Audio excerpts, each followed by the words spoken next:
Fala aí, investidor, beleza? Mais um dia de análise de dividendos e hoje vamos falar da Braskem, empresa do setor petroquímico que vem distribuindo grandes dividendos nesses últimos meses. Dividendos realmente explosivos. Mas será que esses dividendos são comuns? Será que eles vão continuar assim nos próximos anos? É isso que a gente vai ver nesse vídeo. E além disso, a gente ainda vai ver se o preço está bom hoje para compra, para venda, como é que está o valuation da ação. Então fica aí, vamos para análise sem enrolação.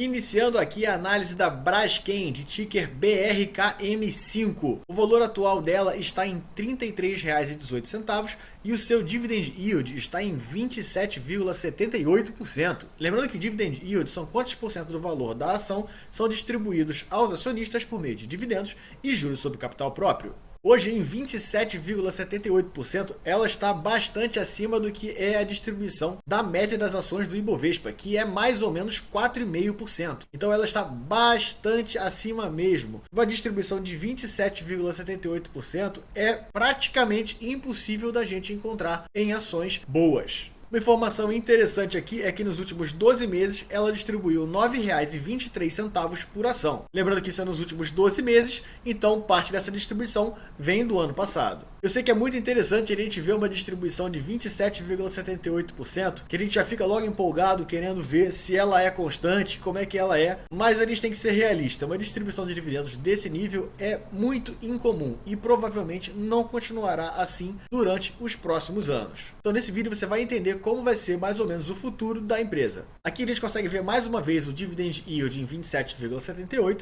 mas vamos dar uma olhada aqui no seu gráfico. A primeira coisa que a gente avalia nesse gráfico é que no ano de 2020 ela não distribuiu dividendos, em 2013 também não. Então isso já é um ponto bastante negativo para a empresa, principalmente para nós que buscamos aquela distribuição de dividendos constante. Outra coisa que a gente conseguiu notar aqui é que essas distribuições grandes de dividendo não são o padrão da empresa, assim como nós já havíamos falado antes. Ela tem como média de distribuição, contando esses grandes anos, de 7,49%. Mas essa média está sendo puxada para cima por esses grandes anos. Então, a gente tem que avaliar mais ou menos o padrão de distribuição, que fica entre 2,19% e 7,34%. Sendo que a gente consegue ver aqui que na maioria dos anos ela distribuiu entre 4% e 2%. A gente consegue ver nesse gráfico aqui que o crescimento foi em 2021 e nesse momento atual. Então, provavelmente nos próximos anos, ela tende a voltar aos padrões anteriores. Claro que não necessariamente nesse próximo ano, mas no longo prazo, a tendência é retroceder sempre à média. Outra informação importante é o gráfico de distribuição de dividendos consolidados da Braskem. A primeira coisa que a gente consegue ver nesse gráfico aqui é que a empresa não distribuiu dividendos em 2009 e 2010, que ela não distribuiu em 2013 e que ela não distribuiu dividendos também em 2020. Esse é o pior ponto da empresa. Ela não tem uma constância de distribuição todos os anos. Então você que compra a ação pensando no alto dividendo, pode ser que nos anos seguintes ela não distribua dividendos. Isso é um problema sério. Outra coisa que a gente consegue ver é que ela não tem um crescimento constante na distribuição de dividendos. Alguns anos ela nem distribui. Então a gente pode ver que em 2007 ela teve uma distribuição de 15 centavos, em 2016 ela teve uma distribuição de R$ 2,51, em 2019, por exemplo, ela teve uma distribuição de 83 centavos e em 2021 ela teve uma distribuição de R$ 7,53, que é muito acima do que o natural da empresa. Até o momento, em 2022, ela já distribuiu R$ 1,69. Pode ser que ela ainda venha a distribuir mais esse ano. A gente tem que avaliar a liberação dos resultados da empresa. Mas a gente tem que ficar sempre na cabeça que é provável que ela tenha sempre uma distribuição de dividendos mais próxima desses patamares. Outra coisa importante para nós é a periodicidade de distribuição de dividendos se você está querendo montar uma carteira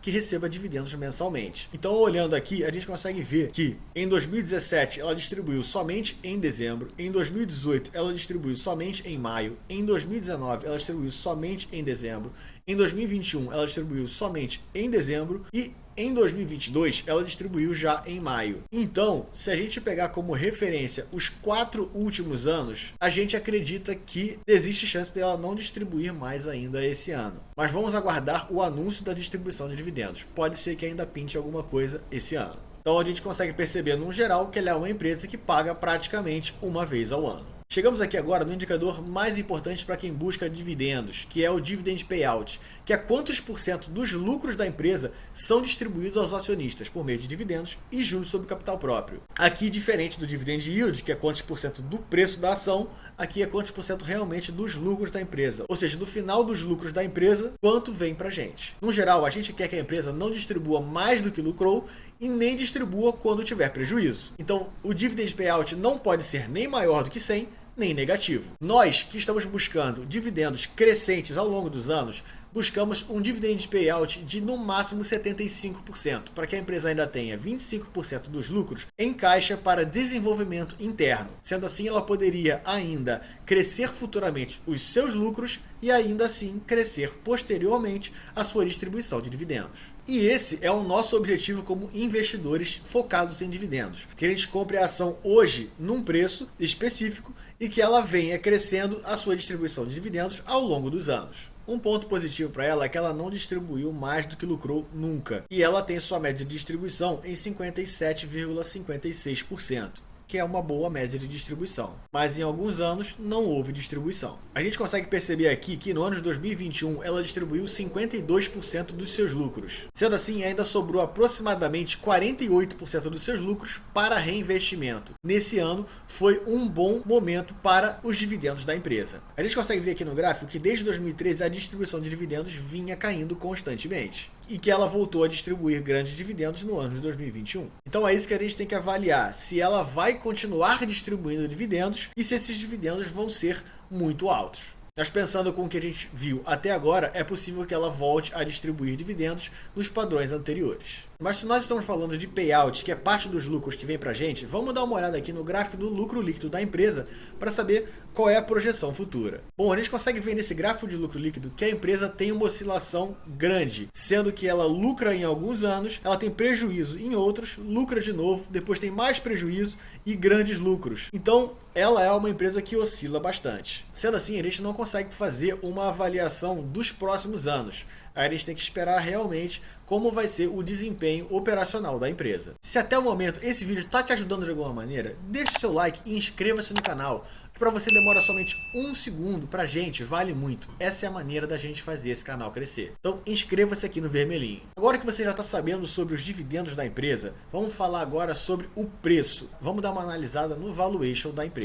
A gente consegue ver aqui no gráfico da Braskem que nos últimos 5 anos ela praticamente andou de lado, sendo que ela teve uma boa subida até aproximadamente 2018 e caiu até 2020. E do meio de 2020 até aproximadamente novembro de 2021, ela teve um bom crescimento. Mas que nos últimos 5 anos ela teve um crescimento de somente 17%.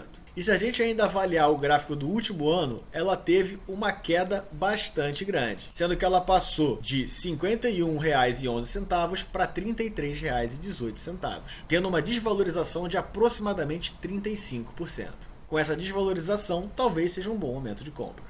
Agora vamos dar uma avaliada nos indicadores de valuation, começando com o P sobre L, que é uma relação entre o preço da ação hoje com os lucros produzidos pela empresa. Esse indicador indica pra gente em mais ou menos quantos anos a empresa retornará em lucros o que nós investimos nela hoje. Lembrando que é em lucros, não em dividendos, tá? Esse retorno não vai para o seu bolso, é quanto a empresa lucra. Sendo assim, a empresa retornaria em 4 anos em lucros o que nós investimos nela. O que é um ponto bastante positivo. Se a gente pensar que o ideal para considerarmos uma ação barata é que esse indicador seja menor do que 15. Mas vamos dar uma avaliada aqui no seu gráfico que pode ser que ela sempre tenha caminhado dentro desses padrões de 4.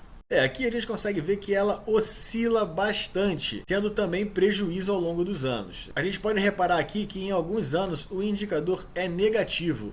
Indicador negativo significa que a empresa teve prejuízo, pois o indicador é uma relação entre o preço e o lucro. Se o preço não é negativo, o lucro tem que ser negativo, e lucro negativo é prejuízo. A gente consegue ver que em 2017 e 2018 o indicador estava bastante acima dos padrões atuais. mas que de 2021 para cá o indicador cresceu um pouco. Ou seja, a ação hoje está mais barata do que nos períodos de 2017 e 2018, mas está mais cara com relação ao ano passado. Isso pensando sempre em relação ao lucro da empresa. Bom, nesse momento eu não considero a ação muito barata, principalmente porque a gente avalia que a ação tem apresentado nos últimos anos muitos períodos de prejuízo. Outro indicador bastante importante para a gente no valuation é o P sobre VP, que é uma relação entre o preço atual da ação e o seu valor patrimonial. Lembrando aqui que o P sobre VP igual a 1 indica que a ação está condizente com o valor do patrimônio da empresa. Mas para a gente, o ideal é que essa ação seja menor do que 1,5 para considerarmos ela uma ação barata com relação ao seu valor patrimonial. Mas claro que toda ação tem que ser avaliada individualmente, então por isso a gente vai olhar o seu gráfico de histórico para saber se realmente está barata com relação ao seu valor patrimonial. Se pegarmos pelos números bases, a gente já naturalmente vê que ela não está barata com relação ao seu valor patrimonial. Se o ideal é ser menos do que 1,5 e ela está em 2,8, ela está praticamente o dobro do que seria o considerado positivo. Mas vamos dar uma olhada aqui no seu gráfico. Aqui mais uma vez a gente vê que a ação oscila bastante em seu indicador. A gente consegue ver aqui que desde 2015 a ação vem apresentando um P sobre VP bastante acima do que o momento atual. E ela vem ficando cada vez mais barata com relação ao seu valor patrimonial. Lembrando aqui que hoje ela está um pouco abaixo da sua média histórica, que é de 3,62. Mas a minha opinião nesse caso é que ela também não está barata com relação ao seu valor patrimonial. Se você chegou até aqui é porque esse vídeo realmente te ajudou, então deixe o seu like e inscreva-se no canal. O seu like e a sua inscrição ajudam demais o crescimento do nosso canal. Essa é a única maneira que a gente tem de crescer. Também deixa aqui nos comentários qual é a próxima ação que você quer que a gente faça essa avaliação. E para você que está querendo se desenvolver nesse mundo das ações e dos dividendos, eu vou deixar aqui na descrição o link do curso da Suno Research, uma das maiores casas de análise do Brasil. Lá você vai aprender a fazer o Value Investing e também o método dos dividendos. Você sozinho vai conseguir calcular o preço teto das ações, dos fundos imobiliários e muito mais. E além disso, você tem 7 dias grátis para desistir. Então vale a pena você ir lá testar. Se você não gostar, cancela. Então, mais uma vez, o link está aqui na descrição. Então pessoal, essa foi a análise da Braskem. Um abraço e até a próxima!